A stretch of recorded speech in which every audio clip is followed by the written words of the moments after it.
I bet you're probably wondering, should I pick up the Callisto Protocol? Well, don't worry. I'm here to give you a few reasons of things to consider that will probably convince you to grab the game. So let's get right into it. Now, a quick disclaimer for everybody is that I played this game on the Xbox Series X, and as far as I can speak for at least console-wise, it runs beautifully. I played it day one, and this is maybe about 3 weeks into this game being out. So the only real issues that I encountered were one game crash the entire 8 to 10 hours it took me to play the game, and maybe a few instances here and there where I dropped frames a little bit. It wasn't even a lot. It was like just a little bit where you're like, we're good, okay, and that's it. And that was, again, very rarely. So I can't speak for the state of the game on Steam, but I can promise you that if you're gonna pick it up on console, it's gonna be a really smooth experience and you're gonna enjoy it. Now, what I can tell you about your PC experience is that by the time you're watching this, and roughly as I said earlier, it's been about 3 weeks, a lot of patches to stabilize the game have been dropped for it. So I promise you, you will probably have a much more smooth experience than people who picked that game up on day one, where it was unplayable due to frame rate issues and other things. It is now much smoother. I can't guarantee that. What is the Callisto Protocol? Well, it's set 300 years in the future, and you're gonna take on the role of Jacob Lee, a victim of fate thrown into Black Iron Prison, a maximum security penitentiary located on Jupiter's moon Callisto. When inmates begin to transform into monstrous creatures, the prison is thrown into chaos. To survive, Jacob must battle his way to safety to escape Black Iron Prison while uncovering the dark and disturbing secrets buried beneath the surface of Callisto. Using a unique blend of shooting and close quarters combat, Jacob will need to adapt his tactics to combat the rapidly evolving creatures while scavenging to unlock new weapons, gear, and abilities to outrun the growing threat and escape the horrors of Jupiter's dead moon. Now, something else to mention about this game is that it was directed by Glenn Schofield, the same person who co-created the Dead Space series. So when you get into the game, not only are you going to expect Dead Space-like horrors, but Dead Space-like vibes, atmospheres, environments, and so much more. Now, speaking of atmospheres, I actually want to highlight that that is one of the biggest things to me that stood out in this game. This game did a wonderful job of creating environments, hallways, laundry rooms, outdoor environments that were just fantastic, not only to look at, but terrifying to walk through. There were so many moments in this game where I was walking down a dark corridor with flickering lights, or in a completely blacked out corridor with the only sources of light being a window with like a blue glow or a green glow. There was just so much detail in the environment to look at, and it was so well thought out. I really appreciate something like that in a game. One of my biggest things as somebody who plays a lot of horror games is that if you can create an environment that makes me unnerved or nervous or tense or whatever, you've created a great game already. Maybe you have a crappy story, who knows? This game didn't have a crappy story by any means in my own idea, but the environments that it created were fantastic. They were just so much fun to be in. So that's a big plus in my book. Now let's talk about the combat and enemy encounters in this game. Since it's slightly modeled after Dead Space, if you remember in Dead Space, a lot of your encounters were fought using the plasma cutter, the plasma rifle, the line gun, whatever your choice of weaponry was in that game. However, in the Callisto Protocol, combat is done in a very different way. A lot of your combat encounters are going to be done through melee combat, or CQC, close quarters combat. Your guns that you do acquire throughout the course of the game are used much more sparingly, and sometimes are also paired with combos for your CQC moments. Now, another thing about the combat that makes it unique is there's a built-in dodging system. So essentially, all you would do is you would hold the stick of the controller or the key, the corresponding key on the keyboard, in the opposite direction that the enemy is swinging at you. This allows your character to flow in the direction to avoid the hit and then follow up with an attack. However, sometimes it should be noted that enemies will follow in successive hits. So it's always important to monitor how they're moving so that way you can dodge the correct way. Also, an element of the Dead Space games was the telekinesis system. Now, in the first Dead Space game, the telekinesis system was only used to lift objects. In the second game is where they started to incorporate it into combat, where you could tear off the limbs of enemies and use it to impale them against objects, walls, shoot explosives with them, whatever. The Callisto Protocol has a similar system to that called the grip system, the GRP.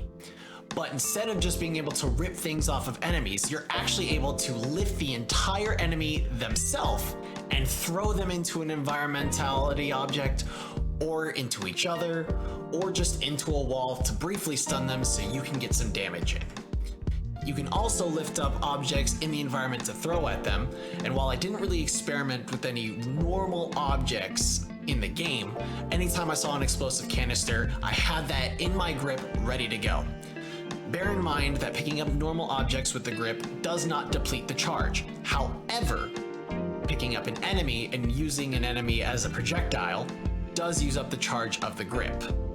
Now, the grip can be refilled with batteries that you find along the way throughout the game.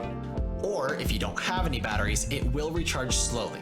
And you can upgrade the grip to recharge faster, have more of a capacity, and have more power output. Just like you can upgrade the weapons in the game to have the same kind of ability. But bear in mind that my only gripe with the grip system was that it felt like I ran out of power too quickly, especially when I had the base grip levels. So like the basic level 1 grip. I felt like I could get one pull of an enemy, shoot them maybe into a wall, and then that was that, and I couldn't use the grip for a while. And that got a little frustrating, especially if I didn't have a battery, so I didn't find myself utilizing the grip system in the game as much unless I was thrown into an environment where it was blatantly obvious that there were things for me to throw the enemy into to get an instant kill, like a meat grinder, or spikes on the walls, or a giant fan in the background. All of those things can be used for insta-kills on enemies, and sometimes it's just really cool to look at. As an additional factor to combat in the Callisto Protocol, there's also an upgrade station called the Reforge. You're gonna use the Reforge to upgrade the damage output of your weapon, the ammo capacity it can have, the abilities of your grip unit, to craft ammo and needle injectors, and upgrade your primary melee weapon that you will use through 90% of the game, the stun baton. Now bear in mind that via my playthrough at the very least, I could not fully upgrade everything. I got one gun to maximum upgrade, and that was the hand cannon. And it's pretty cool, by the way, because it does have a secondary fire feature once you get it to the full upgrade. But I'll let you guys experience that for yourself once you get there. So just bear in mind that you're probably not going to be able to fully upgrade your entire kit. I didn't even fully upgrade my baton. I really only upgraded the features that were necessary to how I chose to approach combat in the game. Also, there's no New Game Plus mode as far as I'm aware. From what I experienced when I finished the game and got back to the main menu, it didn't look like there was any way for me to start a New Game Plus. I don't know if that might be added in an update later. And honestly, I would love it. I would love if I could take all of the stuff that I had from my previous save and move it into a harder difficulty, because between you and me, I played it on the lower difficulty, mainly just because I just wanted to experience the story, have a good time, and get some scares. I wasn't really in it for the challenges, I was in it for the ride. But keep that in mind in playing the game, but don't let that stop you from enjoying it and playing the way that you want to play. Alright, enough about the combat system, let's talk about the horror elements of this game. Now, this is a disclaimer that I might be a little biased because I've been playing horror games since about 2011. My first horror game that I ever played was Fear 2. So when it comes to games that allow you to shoot back like Fear, Dead Space, Resident Evil, Alan Wake, etc., I've become kind of numb, essentially, to games that let me fight back against things that are supposed to scare me. So more times than not, I'm just going in gung-ho like, haha, you tried to scare me, but it didn't work. However, for those of you who are not seasoned horror veterans like myself, it's definitely a game that's gonna get under your skin.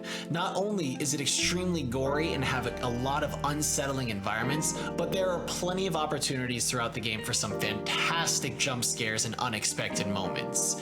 It does have an incredibly wonderful, creepy aura about it, and I would 100% recommend it to you if you're somebody who typically doesn't play horror games, or if you're just starting to get into the genre, because it's a wonderful experience that I do honestly recommend somebody to have.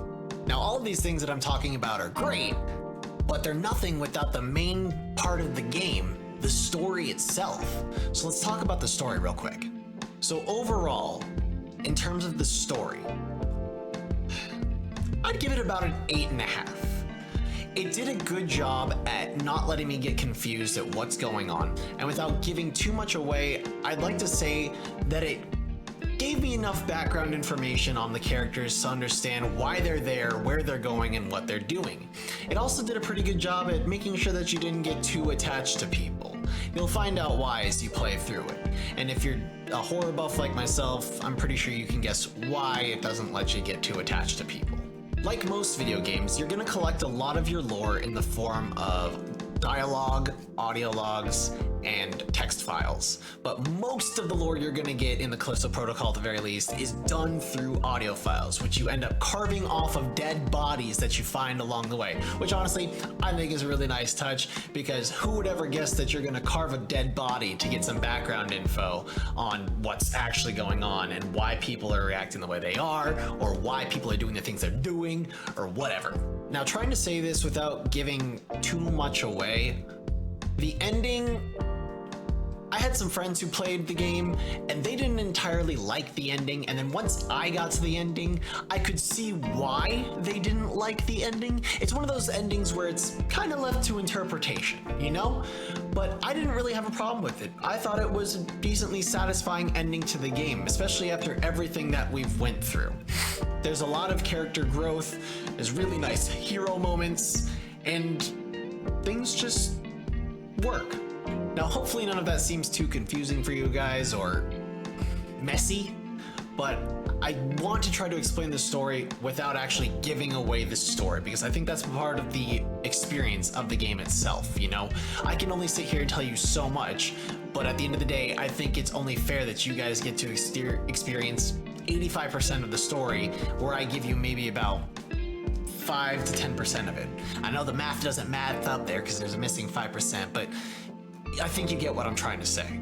Now, another quick thing to add about the story is that, as I mentioned a little earlier in the video, it does take around 8 to 10 hours to complete. And this is another one of my gripes in general. It's not even with this game, but in general lately, is that if I'm gonna pay about $70 for a video game, I would really like more than 8 to 10 hours of a story experience.